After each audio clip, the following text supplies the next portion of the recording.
डोंबिवलीमधील पूर्वेमध्ये असलेल्या MIDC या phase 1 मध्ये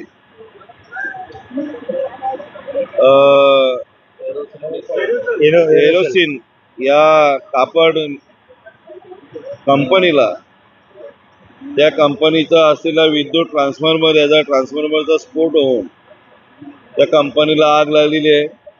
कुठल्याही प्रकारची जीवितहानी झालेली नाही। आग लागल्यामुळे ताबडतोब कामगार बाहेर निघून आले, त्यामुळे ती एक जीवितहानी वाचली आहे। पण कापड असल्यामुळे प्रचंड प्रमाणात मोठ्या प्रमाणात आग आपण बघत असलेली दिसत आहे आणि शर्थीचा प्रयत्न आहे त्या आग विझवण्याचा। आपल्या कल्याण डोंबिवली महानगरपालिकेचे सर्व फायरच्या गाड्या, आजूबाजूच्या महापालिकेच्या फायरच्या गाड्या इथे आलेल्या आहेत की ताबडतोब ही आग कशी आटोक्यात येईल, विझवता येईल याचा प्रयत्न चालू आहे। सर्व यंत्रणा कामाला लागली आहे। MIDCची यंत्रणा असेल, महापालिकेची यंत्रणा असेल, पोलीस सज्ज असेल, सर्व यंत्रणा शासकीय कामाला लागलेली आहे। कुठल्याही हालतमध्ये युद्ध पद्धतीवर ही आग विझली पाहिजे असा आटोक्यात प्रयत्न चालू आहे। एरोसोल प्रायव्हेट लिमिटेड कंपनी होती, कपडा प्रोसेस करण्याची ती कंपनी आहे।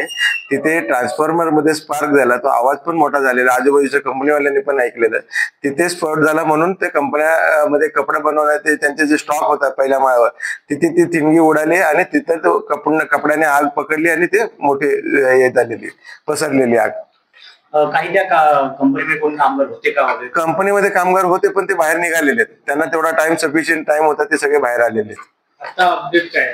आता विझलेली, आता आग पूर्ण विझण्यात कम्प्लिटली आता हे विझवण्यात आलेली आहे। आता काही तिथे हे नाही, फक्त तिथे पाणी मारण्यासाठी फायर ब्रिगेड थांबवले। काही कपड्याच्या कंपनी आहे तिथे आतमध्ये, अजून काय गरमी वगैरे असेल आणि परत ती पकडू नये म्हणून तिथे 1-2 फायर ब्रिगेड तिथे थांबवण्यात आलेली आहे। कंपनीमध्ये एकूण किती कामगार काम करत होते? एकूण 40 एक वर्कर होते तिथे आणि ते पण निघालेले, सगळे बाहेरच निघालेले। त्या कंपनीमध्ये आपण जसं म्हणतो की सुरक्षेच्या वेळेला किंवा आग लागली तर काही आपण तिकडे काही प्रशिक्षण असतं, असं ते प्रशिक्षण देण्यात येतं तुमच्या? हो, आपल्या कामामध्ये प्रत्येक महिन्यात एक सेफ्टी सेमिनार घेण्यात येतं। त्यांना कुठल्याही प्रकारचे काय असेल तर त्यांना सगळ्यांना ट्रेन करतो आपण आणि आपण सर्टिफिकेट पण देतो कामातर्फे। आणि फॅक्टरी इन्स्पेक्टर पण त्या आमच्या कामाच्या बरोबरच असतात, त्यांची पण त्याच्यात साईन असते की सगळ्यांनी ट्रेनिंग घेतली, त्याचं आपण सर्टिफिकेट त्यांना सगळ्यांना देतो आपण। आता